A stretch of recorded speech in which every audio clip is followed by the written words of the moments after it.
যে আজ যে সমাজে আমাদেরকে বলা হচ্ছে যে রজব মাসের 27 তারিখে ইসরা ও মেরাজ, এটা বলা হচ্ছে না, এবং অনুষ্ঠান করা হচ্ছে, উদযাপন করা হচ্ছে, সরকার ছুটিও দিয়েছে।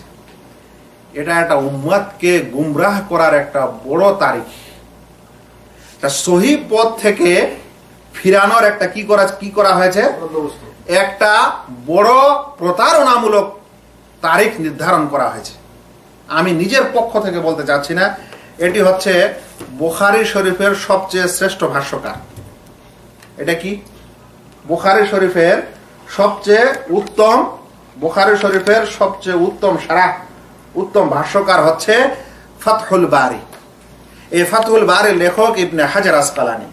তিনি দারুস সালামে এই বইটি ছাপা, খণ্ড হচ্ছে 7 আর পৃষ্ঠা হচ্ছে 254 থেকে 255।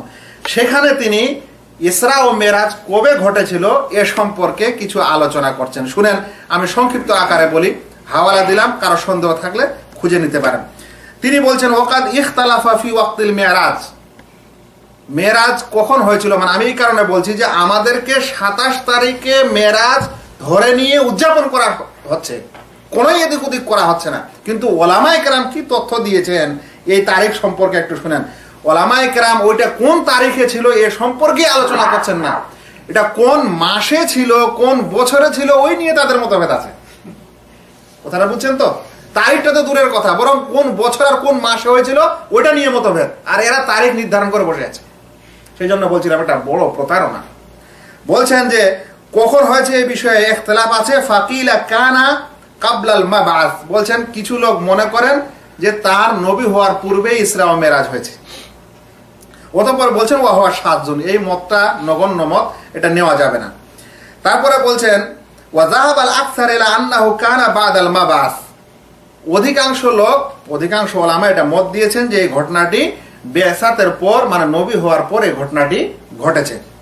তারপর বলছেন সুম্মা ইখতালাফু ফাকিলা কাবলাল হিজরা বিসানা, অতঃপর মতভেদ করেছেন যে কেউ বলেছেন কাবলাল হিজরা বিসানা, হিজরতের 1 বছর পূর্বে ঘটেছে, হিজরতের 1 বছর পূর্বে। সেটা কি বলা হচ্ছে যে রজব মাসের 27 তারিখে ঘটেছে। তারপরে বলছেন কালাহু ইবনু সাদ, এই কথাটিকে ইবনু সাদ বলেছে। ইবনু সাদকে, ইবনু সাদ হচ্ছেন আত-তাবাকাত আল কুবরার লেখক। আত-তাবাকাত আল কুবরার লেখক হচ্ছেন ইবনে সাদ। এই বইটি বর্তমানে প্রায় 10 খণ্ডে, তাবাকাত আল কুবরা, আত-তাবাকাত আল কুবরা ইবনে সাদের বই। আপনারা লাইব্রেরিতে আছেন বলে আমি বইটার এই খণ্ডটা নিয়ে এসেছি যেখানে এই ঘটনাটি বর্ণনা আছে। ইবনে সাদ এই তারিখ বা এই সিরাতটি আমাদের প্রত্যেক ইসলামিক ইতিহাস বা ঐতিহাসিক এবং মুআররিখকে এই বইয়ের সাহায্য নিতে হয়, কারণ এটা এত পূর্বের লেখা বই যে আপনারা শুনলেই অবাক হবেন যে ইবনে সাদ জন্মগ্রহণ করেছে 168 হিজরিতে। তাহলে কত বছর আগের লেখক? 1300, 1350 বছর, 1300 বছর আগের লেখক। এরকম লেখক যে মতটা দিচ্ছেন, ওই মতটা ভালো হবে না আজকাল আমাদের এই সব অমুক মুকাররমা তমুক মুকাররম মসজিদের ইমামের কথা ভালো হবে? সেই মতটি তিনি বলছেন, ইবনে সাদ এখানে তিনি বলছেন কি যে সেটা হিজরতের পূর্বে ঘটেছে। ইবনে সাদ এটা বলেছে ওয়া বিহি জাযামান নাওয়াবী, এবং ইমাম নাওয়াবী এটাকে দৃঢ় মত হিসাবে বর্ণনা করেছেন, মানে এটাকে তিনি শক্ত মত দিয়েছেন যে এটাই। ইমাম নওয়াবীকে, ইমাম নওয়াবী ওই লেখক যিনি ইমাম মুসলিমের শারহ করেছেন। ইমাম নওয়াবী সেই আলেম যিনি আল মাজমু গ্রন্থটি লিখেছেন, ফিকার বই। তিনি বলছেন এরকম ঘটেছে। অতঃপর ইবনে হাজাম এই মতটিকে ইজমা বলেছেন, যে এটা মনে হয় ঐক্য মত, তবে ইজমা হয়নি। বলছেন এই কারণে ইজমা হয়নি, কারণ এই বিষয়ে অনেকগুলা মত তারপরে বলা হয়েছে। তারপরে বলছেন দেখেন ওয়াকিলা বিসিত্তাতে আশহর, হিজরতের 6 মাস পূর্বে ঘটেছে। বলছি এই মতটি আবুর রাবি বিন সালেম বলেছে। ওয়া হাকা ইবনু হাজাম, ইবনু হাজাম বলেন।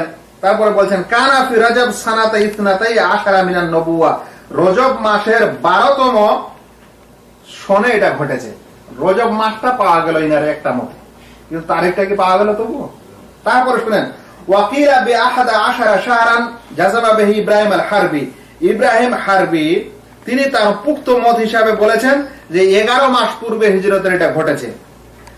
বলছেন হায়তো কাল কানা ফি রবিউল আখির ক্বাবলা আল হিজরা বিসানা, রবিউল আখির মাসে ঘটেছে হিজরতের এক বছর পূর্বে। তাহলে এখানে মাসটা কি হয়ে গেল? ইনার মতে রবিউল আখির হয়ে গেল। বলছে ওয়ারাজ্জাহু ইবনুল মুনির ফি শারহি সিরা লি ইবনে আব্দুল বার, ইবনুল মুনির শারহুস সিরাতে এই মতটাকে প্রাধান্য দিয়েছেন। অতঃপর বলা হচ্ছে কি ক্বাবলা আল হিজরা বিসানা ওয়া শাহরাইন, হিজরতের 1 বছর 2 মাস পূর্বে ঘটেছে। ওয়া কিলা ক্বাবলাহা বিসানা ওয়া সালাসাত আশহুর, 1 বছর 3 মাস পূর্বে ঘটেছে, এটা ইবনে ফারিস বলেছেন। আর কেউ বলছেন 1 বছর 5 মাস পূর্বে ঘটেছে। কালাহু সুদ্দি, এটা সুদ্দি বলেছেন। ওয়া আখরাজাহু মিন তারিকিহি আত-তাবারি ওয়াল বাইহাকি, ইমাম তাবারি ও বাইহাকি বর্ণনা করেছেন। বলেন ফাআলা হাযা কানা ফি শাওয়াল, এই মতগুলা নিলে দেখা যাচ্ছে, এই মত নিলে দেখা যাচ্ছে শাওয়াল মাসে ঘটেছিল। তো রজব পাওয়া গেল, রমজান পাওয়া গেল, রবিউল আখির পাওয়া গেল, আবার কি পাওয়া যাচ্ছে? শাওয়াল পাওয়া যাচ্ছে, রবিউল আউয়াল।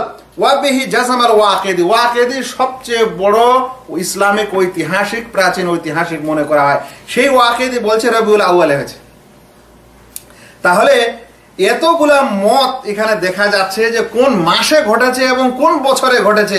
ওলামায়ে কেরামদের মধ্যে এত মতভেদ, আমরা কিভাবে 27 রজবকে নির্বাচন করে এটা পালন করে যাচ্ছি? ইবনে সাদ তাবাকাত আল কুবরার কথা যখন চলেই এসেছে, তাহলে সেখান থেকে আমি একটা কোটেশন আপনাদের পড়ে শোনাই। এই তাবাকাত আল কুবরা ইবনে সাদ, যেটা দারুল কুতুব আল ইলমিয়া বাইরুতে ছাপা হয়েছে, সেই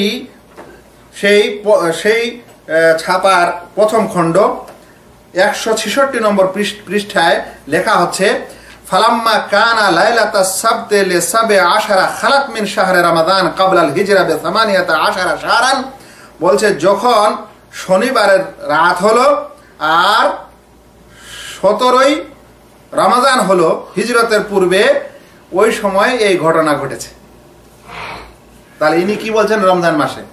আর অন্য জায়গায় বলছেন যে লাইলাতাস সাবআ আশারা মিন শাহরে রবিউল আউয়াল, রবিউল আউয়াল মাসের 17 তারিখে এই ঘটনা ঘটেছে। কারণ এরকম একাধিক বর্ণনাকারী যারা এই ঘটনাটাকে বর্ণনা করেছেন, তারা সকলে মতভেদ করেছেন যে এটা কোন মাসে ঘটেছিল আর কখন ঘটেছিল। কিন্তু এ সকল কিছুর কোনো তোয়াক্কা না করে আমাদের দেশের কিছু হুজুর, কিছু আলেম এটা উদযাপন করবে বলে 27 রজবকে বেছে নিয়ে মানুষকে এদিকে উদ্বুদ্ধ করা হচ্ছে, গোটা সমাজকে নোংরা করা হচ্ছে, প্রতারণা করা হচ্ছে, এবং যেটা সত্য ইতিহাস সেটা লুকিয়ে একটা দিন উদযাপন করার চেষ্টা করা হচ্ছে। এরকম মানুষকে আল্লাহর ভয় করা দরকার।